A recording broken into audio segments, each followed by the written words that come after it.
Bonjour à tous et à toutes, bienvenue sur Zurich Spoke. Alors les amis, aujourd'hui j'ai l'immense plaisir de vous retrouver sur cette chaîne. On vient de faire le débriefing de la rencontre ayant opposé le Real Madrid à l'Atlético Madrid. Un match comptant pour les huitièmes de finale aller de la Ligue des Champions. Un match de tous les dangers, pour le Real notamment, parce que le Real cette saison n'a pas battu l'Atlético Madrid en championnat. Le Real cette saison n'arrive pas à battre les équipes du top 4 espagnol en Liga cette saison, malgré qu'il fait des bonnes performances en Ligue des Champions, mais ce n'est pas suffisant. Donc aujourd'hui, on avait une équipe de l'Atlético aujourd'hui qui est toujours dangereuse, qui revient dans les matchs, notamment vous vous rappelez du match contre le Barça, où ils sont revenus à 4 buts partout. Donc ceci étant, sans plus tarder, plongeons-nous dans le vif du sujet. Alors aujourd'hui, nous avons vu une belle équipe du Real Madrid. Les hostilités avaient démarré très très fortes, hein. Dès les premières minutes, je crois à la quatrième de jeu déjà, Rodrigo prenait déjà de vitesse déjà galane pour inscrire un super but, un tir croisé, mais qui faisait du bien de fou. Et c'était vraiment vraiment bien parti. On se disait déjà que bon, c'est du déjà vu. Le Real va peut-être dérouler, va peut-être imposer un bon rythme de jeu, va peut-être marquer encore davantage. Par la suite, on a vu une occasion, moi, qui m'a quand même sidéré, c'était l'action de Vinicius, qui a essayé de faire la différence à lui tout seul, alors qu'il y avait Kylian Mbappé qui était libre au second poteau. Il n'avait qu'à lui faire une passe décisive et Kylian aurait pu transformer cette passe, les gars.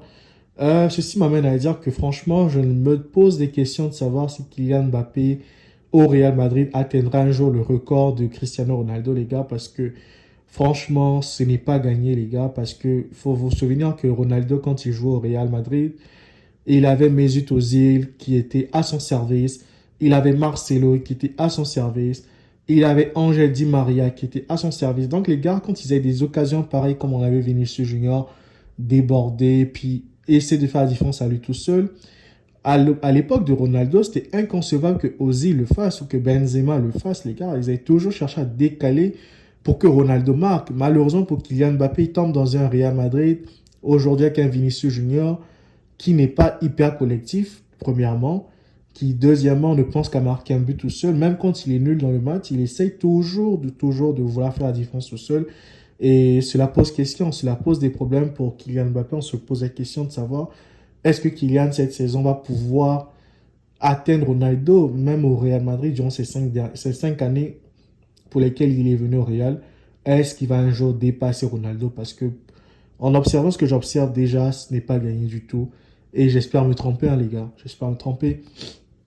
Ceci étant, par rapport à ça, on a vu une équipe de l'Atlético qui a su revenir à la marque, les gars, parce que sur un faux rythme, hein, sur un faux rythme, les gars, ils ont pu marquer Julian Alvarez. Franchement, j'aurais aimé que le Real Madrid recrute cet attaquant-là. C'est un avançant vraiment, vraiment d'une grande envergure. Je pense même qu'il est mieux qu'Haaland, les gars.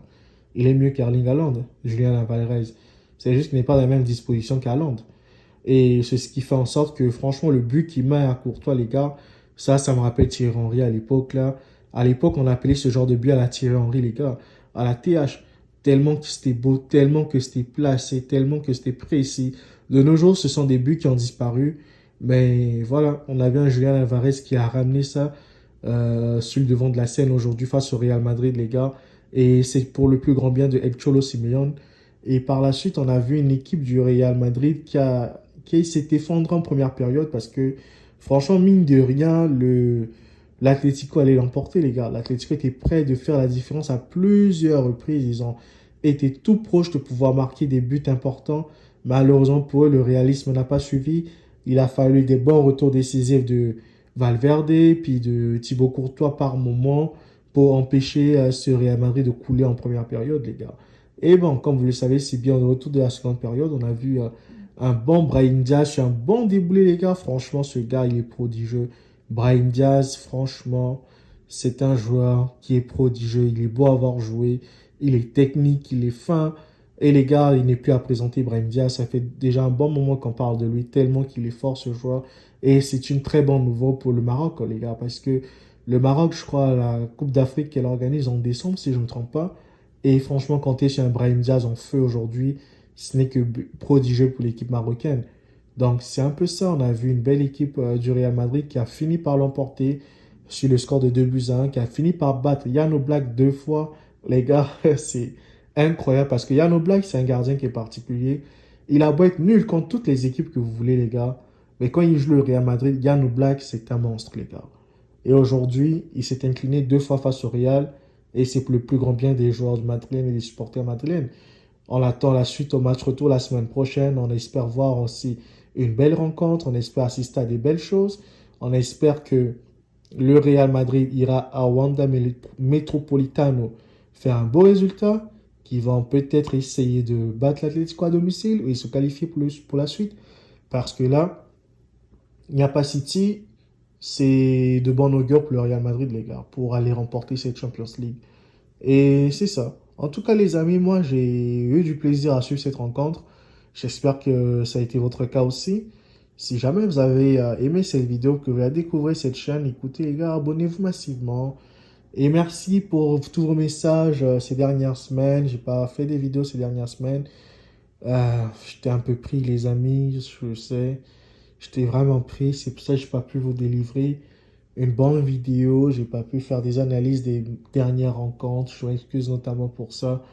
Et j'essaierai à l'avenir de faire de mon mieux pour être présent, pour moi occuper l'espace médiatique avec des bonnes vidéos, afin que vous puissiez toujours voir que la chaîne est active et que j'ai pas déserté la chaîne. En tout cas, moi, je vous dis merci beaucoup et je vous souhaite une excellente journée, soirée, dépendamment de l'heure où vous êtes, les gars. Par exemple, chez moi, là, il est 16 h. Je sais pas chez vous, il est quelle heure. Donc, prenez bien soin de vous et on se voit bientôt. See you guys. Ciao. Bye.